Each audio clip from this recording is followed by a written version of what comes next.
Hi, I'm Linda Draper, and today I will be talking about the Crossley paper titled Development of Polysemy and Frequency Use in English Second Language Speakers. First I'll start by defining what polysemy means. It's one word that has several meanings. For example, the word class would have meanings of a body of students, a course that you could take in college, a collection of items that have a similar characteristic, a league such as in sports, things such as elegance, your class, your socioeconomic class. So that's an example of a polysymous word. In the study, they chose L2 second language learners that had just been in America for about 3 weeks.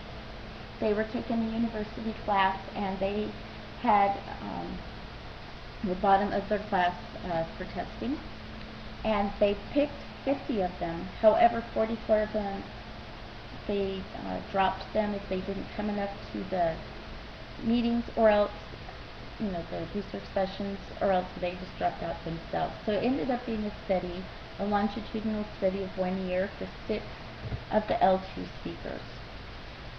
The researchers also had a group of students that were in a graduate class on how to teach the L2 speakers, and they were the ones that interviewed them. They would switch them around to different classes.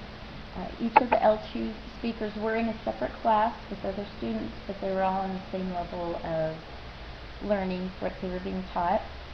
And the interviewers would switch around to the different classes throughout the year. And for a class session, it would last about 50 minutes, and they would just pretty much pick a topic, whoever wanted to choose a topic to speak about, and that's what they would do. They spend the entire time speaking English on this particular topic. The interviewers would then keep track of how many of the words they used that were polysymous and what senses they used. And then it was put into a computer program. They used the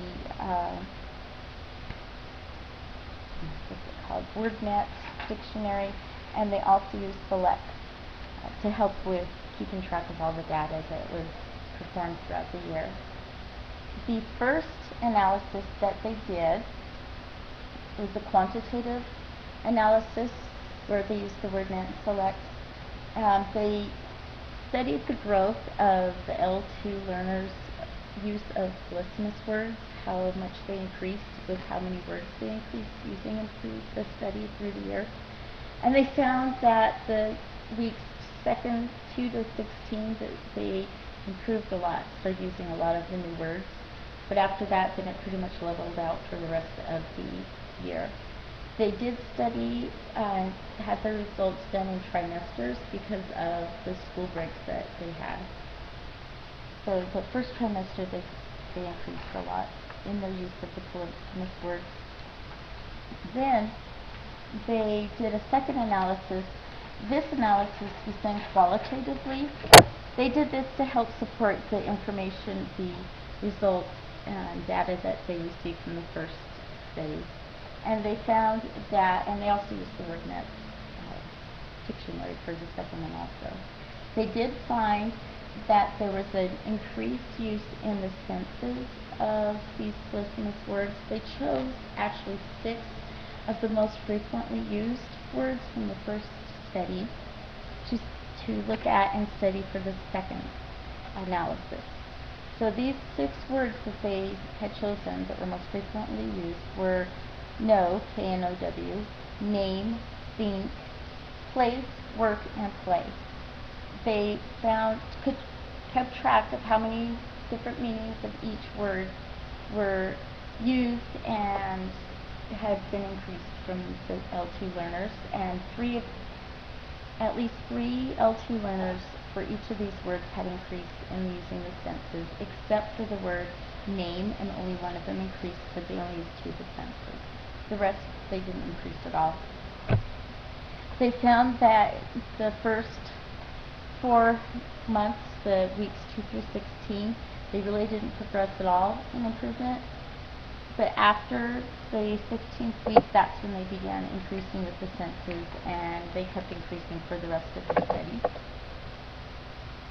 So the results from this longitudinal study is that the second language learners began to use words that have more than one sense during the first 4 months, but then they started using these word senses more often and more of them starting the 4th month on through to the rest of the study. What this provides us with, information it provides us, or insight it provides us with, is that the development of lexical proficiency of the L2s was increasing, and that also there was a growth of lexical networks that they were forming for the expanded use of the English language. This was actually a very small study, only 6 students, and there had only been 2 studies done before on this particular subject, so there really isn't much in the way of information about the whole polysemy usage. However, it would increase with immersion, total immersion in a natural setting for these speakers of all English being here in America also, I would hope. And also they could have used some of the studies that have been done in cognitive psychology, because they do have a tight link with linguistics, and they have done studies concerning the linguistics, and I think that might have helped them with doing their research, and they might have found a lot more information there before they started their study. It would have been nice if their study was a lot larger than just 6 people, and possibly longer than a year. I would like to have more intense and more than just 6 words too that they use for the second part of the study. And I think the best thing it does is possibly let people know about it if you wanted to find something to research more, do another study on it. But anyway, thank you for listening to my study on development of polysemy.